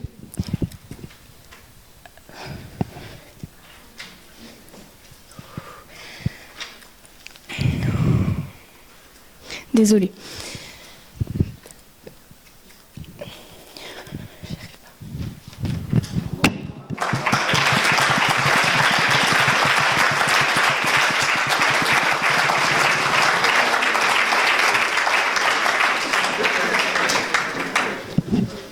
Désolé Marion. Bon, Clémentine va venir maintenant, soutenue par le public, et va nous parler de cette phrase de Saint-Exupéry. À toi Clémentine, sans note. Oui. Oh, c'était grand. Mesdames, messieurs, je vous salue. Bien. Commençons d'abord par nous rappeler le sujet. Si je diffère de toi, loin de te léser, je t'augmente. Sujet épineux, non? J'ai mis beaucoup de temps avant de trouver mon fil conducteur, mon fil d'Ariane, qui pourra me permettre de vous expliquer pourquoi la différence est le meilleur des atouts. Je divulgage un peu la fin, mais qu'importe. Je vous ai dévoué, comme le prince, à sa rose, et je m'engage, comme lui, à revenir dans vos souvenirs. Bien. Comment pourrions-nous tourner cette phrase pour qu'elle soit plus parlante? Oh, je sais. Faisons l'inverse de ce que l'on nous demande. Pas d'inquiétude. Si ma tactique d'approche est différente, le but, lui, ne diffère pas des autres candidats. Bien. Et si nous n'étions pas tous différents? Le monde serait uniforme. Tout serait lisse et triste. Triste et lisse, qui tournant indéfiniment sans jamais sortir de sa trajectoire, ne ferait pas d'écart. Parfaite harmonie d'un monde gris où la couleur serait bannie. Un monde fade, tournant sur lui-même, sans but. Longtemps, longtemps. Mais c'est ainsi que la différence, loin de nous léser, va nous augmenter. Car si nous nous enfermons dans notre médiocrité, nous n'évoluons pas. Les hommes seraient restés des homo erectus, cherchant en vain de quoi se mettre sous la dent. Ils n'auraient pas rencontré les Néandertaliens, n'auraient pas échangé avec les Tibétains. C'est un peuple vivant en altitude. La création de nouvelles populations dépend des anomalies que l'on peut croiser dans la vie. La diversité qui en résulte est signe de grandeur, bien que parfois, elle soit assez incompréhensible, je vous l'accorde. Comme lundi, mardi, mercredi, jeudi, vendredi, samedi et dimanche. Ce pauvre dimanche, si différent de ses amis. Et pourtant, la plupart du temps, c'est lui qu'on attend avec envie. Cependant, parfois, quelquefois, fréquemment ou usuellement, je réfléchis et je médite. Je médite sur l'existence d'un monde rempli d'histoire, un monde peuplé de petits êtres qui pullulent. Leur population grandit dangereusement, la pollution augmente, l'économie est la priorité numéro 1 et les problèmes s'accumulent. Vous l'aurez deviné, je parle de notre monde, notre petite planète bleue. Elle a vu des millions de personnes se succéder, se remplacer. Toutes étaient identiques, mais chacune était différente. C'est compliqué à comprendre, n'est-ce pas? Faisons plus simple. La nature fait les hommes avec un grand H, tous semblables. Et la vie fera d'eux des êtres différents. Chaque humain, personne ou être vivant auront leur spécificité et apporteront leur pierre à l'édifice qu'est la vie. Je trouve cela vraiment beau et inexplicablement effrayant. Oui, effrayant. Vous m'avez bien entendu. Effrayant, car si nous n'étions pas tous différents, il n'y aurait pas eu de guerre. Il n'y aurait pas eu le massacre de millions de personnes innocentes. Effrayant, car les différences d'esprit n'auraient pas entraîné de graves conflits. Effrayant, car les différences physiques, morales ou comportementales n'auraient pas entraîné de persécution ou d'harcèlement. Ces atrocités n'auraient pas été commises sans diversité.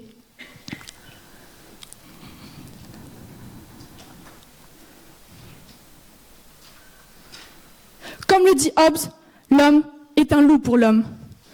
Cependant, même si l'homme est capable des pires atrocités, il est aussi capable des plus beaux bienfaits. La diversité est une richesse que nous nous devons de cultiver, car sans elle, la vie serait fanée. Elle doit aussi être protégée, comme un savoir, transmis et partagé par nos aînés. Posez-vous la question.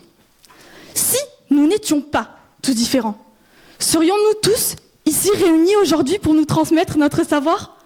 Oh, j'ai un autre exemple plus parlant. Sans cette étincelle qui fait de chaque personne un être à part, auriez-vous rencontré vos amis au caractère si particulier que vous aimez tant? Et je ne parle pas de l'amour de votre vie. L'auriez-vous rencontré si il ou elle n'avait pas cette personnalité tellement opposée à la vôtre qu'elle la complète parfaitement? Ne dit-on pas les opposés s'attirent? C'est quand même incroyable. Votre votre instinct va chercher la personne qui est génétiquement différente de vous pour créer l'être parfait. Cependant, la question reste la même. Arriverez-vous à trouver le yin qui complétera le yang de votre cœur? Encore un mystère que même Sherlock Holmes ne saurait élucider. Élémentaire, mon cher Watson. La plupart du temps, la meilleure façon de répondre à ces questions est de se taire et d'observer. Car c'est en observant que l'on apprend le plus. C'est en observant son entourage varié qu'il va nous augmenter. Je vous ai donc observé, et je peux en déduire que certains de vous ont aimé ce que je viens de développer, mais que d'autres en sont lésés.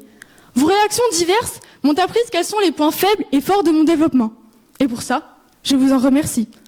J'ai appris de vous, comme un vieillard pourrait apprendre de la nouvelle génération, comme un enfant pourrait apprendre de ses parents, ou comme un professeur peut apprendre de ses élèves en les regardant manier avec aisance les nouvelles technologies. Ah, les ordinateurs! Quelle invention de malheur, n'est-ce pas? Voilà, c'est fini. C'est ainsi que s'achève mon récit. Et c'est à vous, bien à vous que je l'ai dédié. Je l'ai dédié à la différence, aux différences, qui loin de nous nuire, blesser ou léser, vous nous élevez vers d'autres horizons. C'est ainsi que je vous quitte. Mon avion s'envole et je retourne à ma rose. Mesdames, messieurs, je vous salue et je vous en conjure. Restez toujours vous-même. N'ayez pas peur de votre différence. Affirmez-la. Sympa taper.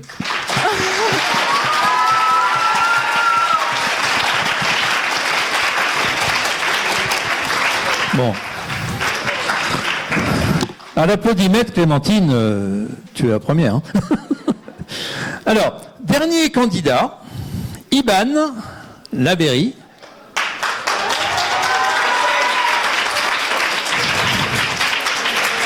Qui est en seconde au lycée Saint-Joseph de Naï.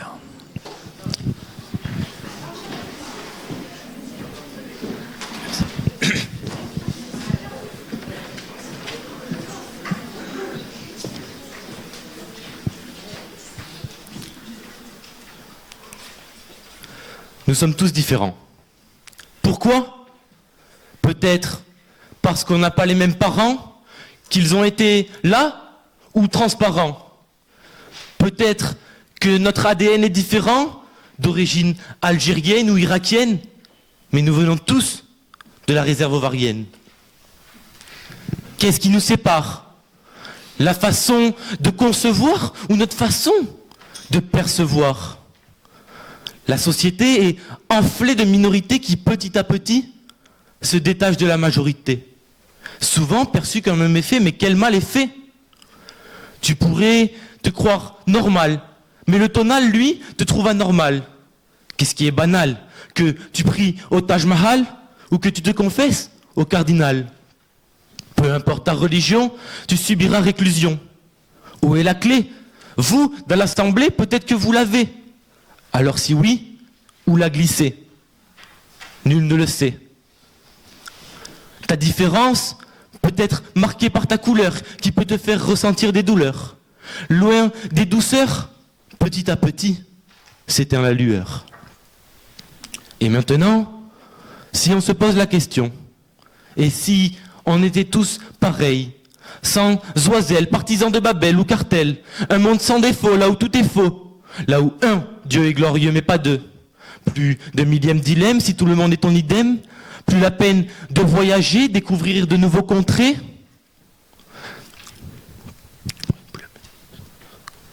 On n'aurait plus d'amis ni d'ennemis, plus de mégalomanes ou de pyromanes, juste une fade compagnie.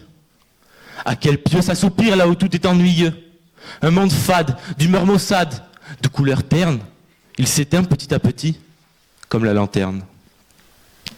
Je pense au contraire que la différence est une force, quelque chose qui nous démarque mais nous renforce. Complexes comme l'holomorphe, tous xénomorphes, impossible de se ressembler. Accepte les reproches car cela montre que tu es différent. Nous ne sommes pas des illettrés, alors célébrons notre mixité. Que tu sois noir, que tu viennes de n'importe quel territoire, que tu vois que la lumière du promenoir, que tu sois blanc, peu importe ton clan, tu peux être beuglant ou tomber sur brelan, tu seras accepté. Loin d'être rejeté, si en toi tu ressens des lésions dans ton cœur, il y a des pressions, il est temps de rébellion car déviation marque l'évolution. Pour cela, il faut prendre la parole, comme je le fais aujourd'hui ou demain. Avancer main dans la main, malgré qu'on emprunte différents chemins. Et je parle à échelle mondiale. Ich kenn somit die Schraden, ou bien Schwozongen, ou encore Marium lingua latin. Sans pudibonderie, vous ne m'avez sûrement pas compris. Moi aussi. Telle une ménécanterie, nos cultures se mélangent. Comme la mésange, je volerai à travers la richesse de nos contrées. Ici et là, au Ghana ou peut-être en Angola, un petit matin, chanter la Gloria, contempler la Noria d'être différent. Moi-même, je me suis construit de ce qu'on m'a transmis. J'ai écrit inspiré par autrui. Parfois, l'homme le plus pauvre est celui qui laisse à ses enfants l'héritage le plus riche. Alors comme une ruche sans cohabitation, l'humain subirait mortification. Maintenant, nous allons voir pourquoi. Pourquoi la différence emmène à la haine, à la violence. Qu'est-ce qui blesse tellement au point d'en arriver au point? Nous avons tous déjà senti cette envie de blesser autrui. Pourquoi bien souvent des mots qui sont loin de la douceur du moineau, de l'étourneau, des mots qui sont pas beaux, comme le chant du corbeau. Des mots barbares, sans rempart, des mots qui séparent.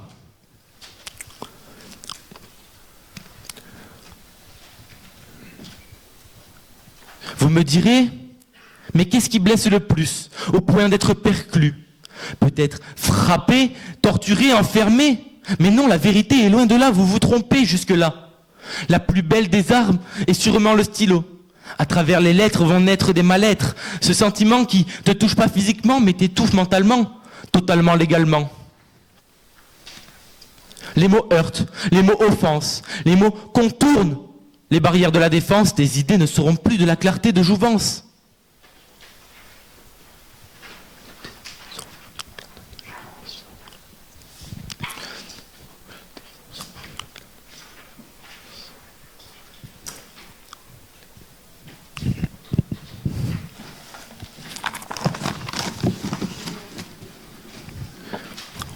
Le savoir, lui, sera le meilleur compensatoire à la violence.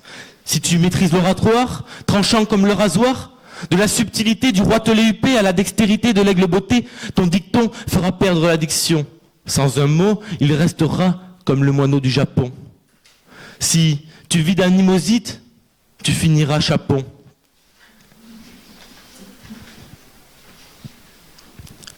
La parole doit être vêtue comme une déesse et s'élever comme un oiseau. Lui ne pourra jamais te tuer, mais sa plume, elle, pourra t'achever. Voilà ce que la différence est, ce qu'elle crée, sa place dans une société qui doit évoluer. Si je peux parler devant vous aujourd'hui, c'est grâce à ma liberté.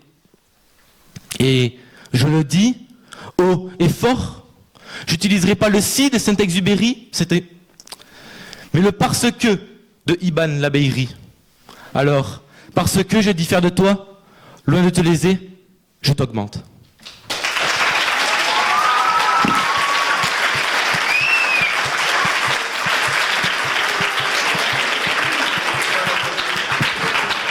Merci Iban pour cet exposé très bien rythmé et avec aussi beaucoup d'humour. Alors, on en a terminé, donc le jury va maintenant se réunir. On va essayer de respecter un timing d'un quart d'heure. Hein, on va essayer, on va partir dans une salle à côté et on revient ici dans un quart d'heure, peut-être 20 minutes maximum, pour vous donner les résultats. Voilà, à tout de suite. J'avais un petit clin d'œil de Chiminville, de la part de Philippe Guillaume Sens, qui m'a appelé avant-hier en nous souhaitant tout le succès pour ce concours d'éloquence. C'était lui le monsieur loyal les autres années. Voilà, à tout de suite. Le premier prix, c'est un chèque de 150 €. Le deuxième prix, un chèque de 100 €. Et le troisième prix, un chèque de 50 €. Et ensuite, tous les candidats qui n'auront pas eu le premier, deuxième ou troisième prix recevront 2 livres que remettra Elisabeth à ces différents candidats. Donc pour proclamer les résultats, je vais laisser Laurent Weinberg de l'inspection académique nous documenter les résultats et vous donner le final. Merci, ça a été un exercice difficile pour le jury. Vous avez toutes et tous suscité de l'émotion, de l'intérêt et de l'admiration. À votre âge, j'aurais été absolument incapable de faire ce que vous avez fait, toutes et tous, quelle qu'ait été votre prestation et quel que soit le sentiment que vous avez de votre prestation. Il y a le courage de monter sur une scène, le courage de prendre le micro, enfin le courage de s'être désigné ou proposé pour concourir, le courage de prendre la parole, certains l'ont évoqué, de poser ces mots sur un sujet que vous avez choisi ou accepté, et puis le courage d'aller au bout, de s'exposer. Certains ont découvert sur scène ce que ça faisait d'être comme ça devant l'amphi. Effectivement, c'est pas simple. Et puis le courage de ce rendez-vous avec vous-même. Enfin, je veux pas délayer, mais pour certains, la prestation n'a pas été satisfaisante, mais c'est en même temps un apprentissage de voir alors où ont été ses limites sur cet exercice, quelles sont ses forces, quelles sont ses faiblesses. Et vous avez toutes et tous vraiment eu une force, c'est d'avoir la voix qui ne tremble pas. Et j'ai trouvé ça tout à fait admirable. Quand bien même la mémoire vous a trahi, quand bien même votre élan s'est interrompu, vous avez posé votre voix, et ça au sens propre et au sens symbolique, c'est quelque chose de tout à fait fort et que vous pouvez garder comme un point de fierté. Voilà. Bon.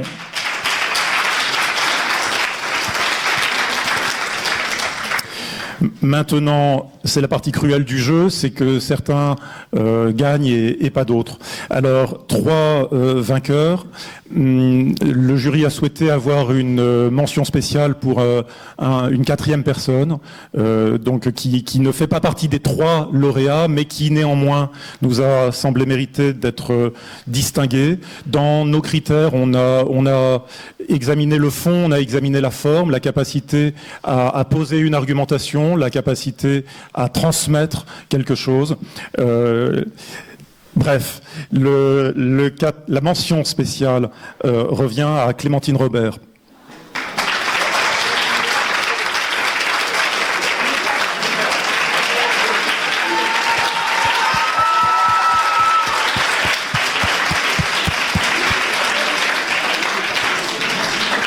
Voilà, une argumentation solide, une prestation dense et maîtrisée sur la forme. Voilà, donc c'est ce qui a retenu l'attention du jury.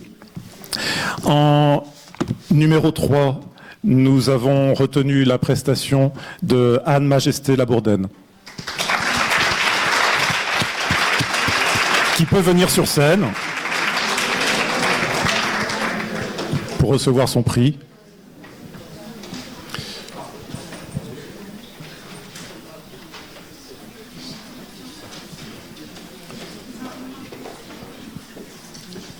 Je vous laisse remettre le...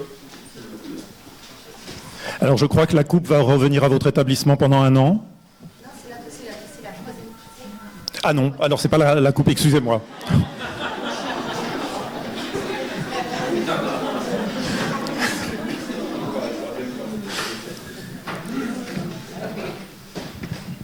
Félicitations, nous avons...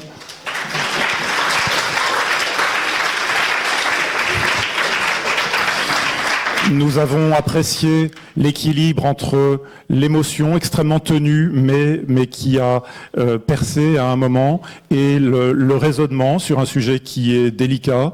Nous avons été sensibles au courage de vous être lancé la première et d'avoir tenu, sans trébucher, sur le fond et sur la forme, et d'avoir de cette façon-là traité votre sujet, fait passer vos convictions et été à la hauteur de ce qui était attendu.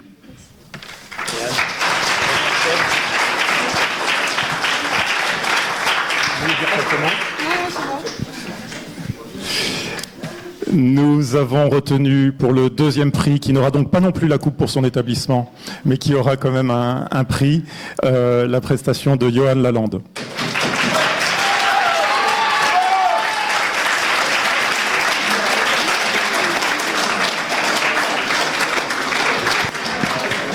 Voilà, je peux le remettre, félicitations. Voilà. Nous avons été sensibles au talent, est-ce qu'on peut dire du slammer, en tout cas du poète, de celui qui construit des rimes et qui, au-delà de la forme, est soucieux de construire là aussi une argumentation qui a du fond. Vous nous avez fait rêver avec les aspirateurs. Donc ça, c'est vous avez choisi vous aussi un sujet qui est immense et donc difficile par son immensité, et vous l'avez traversé avec une forme de bravoure et de panache. Donc on a souhaité saluer.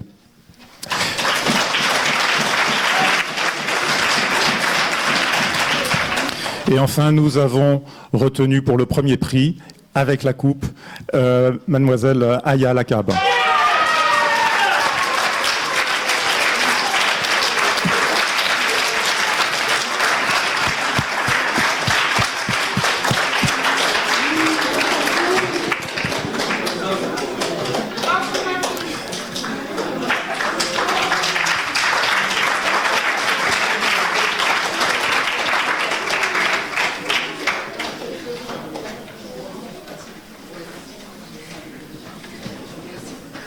Félicitations. Merci. Nous avons été sensibles au pétillement dans vos yeux quand vous avez pris la parole, à l'émotion palpable, mais là aussi totalement maîtrisée dans la façon de vous adresser au public, au cheminement dans votre propos, partant de l'émotion pour aller vers une réflexion presque politique, sans vous en tenir au piège de la sphère familiale. Et donc ce cheminement-là, là aussi sur un sujet librement choisi et qui était difficile, vous a permis d'avoir une parole vivante, une parole avec une énergie communicative et un propos dont la diversité montrait qu'il y avait une réflexion construite. Voilà.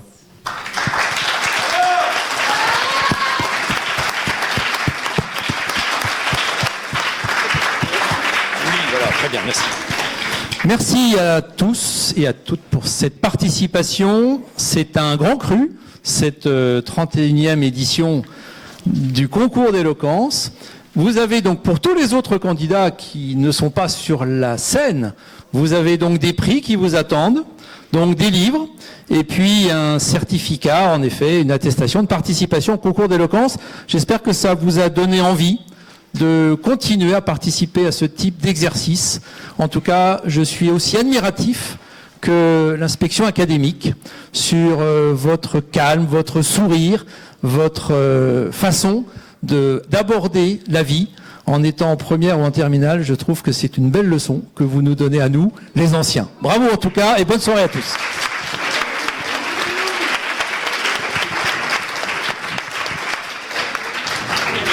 Alors, la coupe, en effet, va quitter Saint-John pour aller à Saint-Dominique, voilà, pour un an. Donc, Saint-Dominique pourra la mettre à l'entrée, dans une grande vitrine, voilà, le temps qu'on fasse marquer, en effet, la coupe, voilà. Photo avec la coupe, bien sûr, on va faire une photo de toi avec la coupe, de façon, en effet, à pouvoir la transmettre au proviseur. Voilà.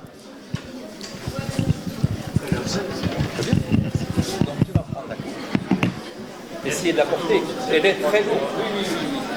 On va prendre la coupe, elle est très lourde. Alors.